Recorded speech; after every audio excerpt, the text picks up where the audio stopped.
মাজহারুল ইসলাম মাজহারি সাহেবকে মাহফিল কমিটি 50,000 টাকা দিতে রাজি। জাহাঙ্গীর হুজুরকে নিয়ে কিছু বলে দেন। কমেন্ট আসছে যে ইনসাফ অনুযায়ী বক্তাদের সমালোচনা হচ্ছে না এই জায়গায়। অবশ্যই গোসল করলেন জাহাঙ্গীর হুজুর নগদে। এখন ভিডিও যেটা ভাইরাল সেটা হচ্ছে পুকুরে নেমে গোসল। সিনেমা রিভিউ দিয়ে, কেজিএফ সিনেমা, ইন্ডিয়ান সিনেমা, এই সিনেমাগুলোর রিভিউ দিয়ে জনগণের কাছে আসা টিকটক করা বক্তা, ওয়াজ মাহফিলের প্রধান অতিথি, প্রধান বক্তা মাজহারি নামে, মাজহারুল ইসলাম মাজহারি শায়েখে নরসিংদী। দেখেন তো এই যে শায়েখে নরসিংদী বলে উনি নিজেকে উপস্থাপন করছেন।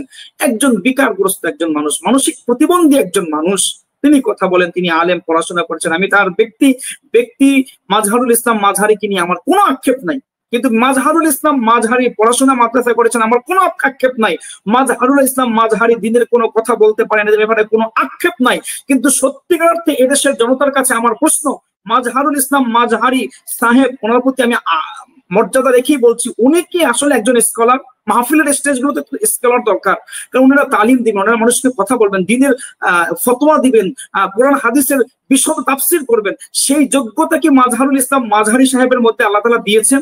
না। যখন দেন নাই তখন এই অযোগ্য মানুষটা কিভাবে বড় বড় সেমিনার, সিম্পোজিয়াম, বড় বড় মাহফিল যেখানে হাজার হাজার জনতা উপস্থিত হয়, সেই হাজার হাজার জনতার সামনে মাজহারুল ইসলাম মাজহারি কিভাবে শায়েখে নরসিংদী হিসেবে স্টেজে ওয়াজ করতে পারে? আর মানুষেরা দাওয়াত দিচ্ছে তাকে।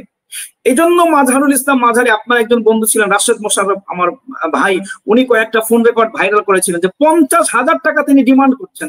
মাজহারুল ইসলাম মাজহারি সাহেবকে মাহফিল কমিটি 50,000 টাকা দিতে রাজি। কিন্তু ইমাম সাহেব, যিনি সত্যিকারের একজন দায়ী, তিনি হেকমত বোঝেন, কারণ এই বাংলাদেশের প্রেক্ষাপটে যেখানে বিভিন্ন সেলসেলা, বিভিন্ন রাজনৈতিক মতাদর্শ যতগুলো আছে একটা মসজিদের সমাজে আছে, সেলসেলা, মাসলাক, দরবার, যত যা আছে সব একটা মসজিদের মহল্লার মধ্যে আছে, সবাইকে ম্যানেজ করে যেই ভদ্রলোক প্রতি জুমায় কথা বলে, কত বড় হেকমত বলা এই মানুষটা, কত বড় হেলে বলা এই মানুষটা, অথচ এই মানুষটাকে মূল্যায়ন করা হয় না। কারণ সে তো ইমাম সাহেব, সে তো চাকরি করবেই।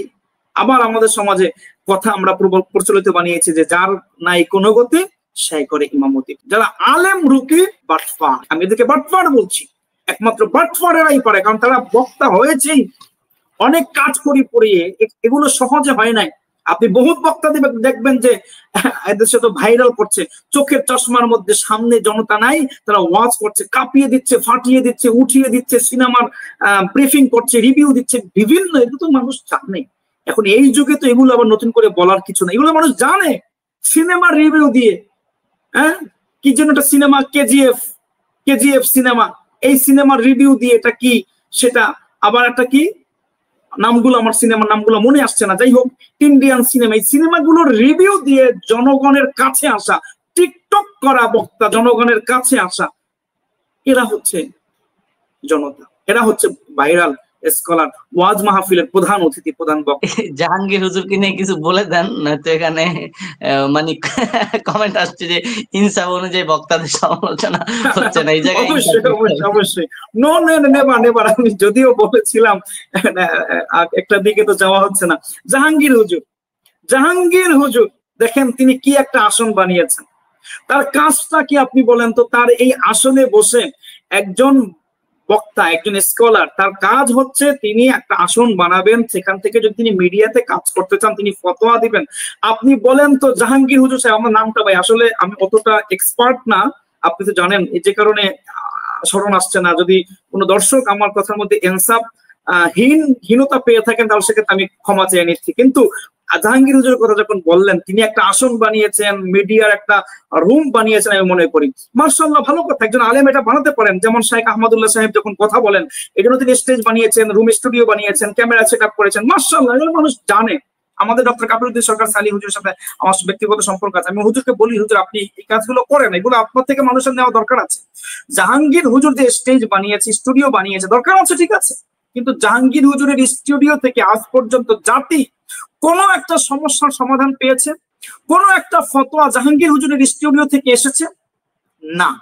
জাহাঙ্গীর হুজুরের স্টুডিও থেকে এসেছে বাবা ভান্ডারীর গুণগান, জাহাঙ্গীর হুজুরের স্টুডিও থেকে আসছে কখন কে কি করেছে তার বিরুদ্ধে উল্টা গালি, তাকে ইচ্ছা মতো ধোলাই, কি বললেন জাহাঙ্গীর হুজুর, ধোলাই করলেন জাহাঙ্গীর হুজুর, ওয়াশ করে দিলেন জাহাঙ্গীর হুজুর, ফাটিয়ে দিলেন জাহাঙ্গীর হুজুর, গোসল করলেন জাহাঙ্গীর হুজুর। নগদে এখন ভিডিও যেটা ভাইরাল সেটা হচ্ছে পুকুরে নেমে গোসল করা। এর আগে কয়দিন আগে বাচ্চাদেরকে নিয়ে বাবার দরবারে গেছে, বাবা ও বাবা বাবা আমি বাচ্চাদেরকে নিয়ে আসছি পরীক্ষায় পাস করিবেন। দেখুন এগুলো কি একজন আলেমের মিডিয়া বক্তব্য হতে পারে? এরাই মাহফিল করে, এরাই বক্তা, এরাই 50,000-এর কন্টাক্টি বক্তা। তাহলে এখন আমরা আমাদের খেদমতের দায়িত্বটা, দিনের দায়িত্বটা তো আমরা আসলে আলেমদের হাতে দিচ্ছি না, আমরা দিচ্ছি বাটফারদের হাতে, মেমোরি লেস মানুষদের হাতে দিচ্ছি, এক ধরনের পাগল উন্মাদ মানুষদের কাছে দিচ্ছি, যে মানুষগুলো না বোঝে সোসাইটির সামাজিকতা, না বোঝে ভদ্রতা, না বোঝে অবস্থার প্রেক্ষিতে কথা বলা, সেগুলো কিচ্ছু বোঝে না। এই মানুষগুলোর হাতে, যাদের হেকমত নাই তাদের কাছে। অথচ আল্লাহ তাআলা বলছেন উদউ ইলা সাবিলি রাব্বিকা বিল হিকমাতি ওয়াল মাউইযাতিল হাসানা। ওয়াজ করার আগে আপনার প্রয়োজন হচ্ছে হেকমত অবলম্বন করা। স্টেজের মধ্যে সবচেয়ে বেশি হেকমত অবলম্বন করতে হবে, কারণ এই স্টেজের মধ্যে এই বক্তব্য শোনার জন্য এখানে বিভিন্ন মাসলাকের, বিভিন্ন দল, বিভিন্ন মতের মানুষ এসেছে, বিভিন্ন ধর্ম বর্ণের মানুষ এসেছে। সুতরাং তাদের সামনে কথা বলার জন্য আপনাকে প্রচন্ড রকমের হেকমত অবলম্বন করতে হবে।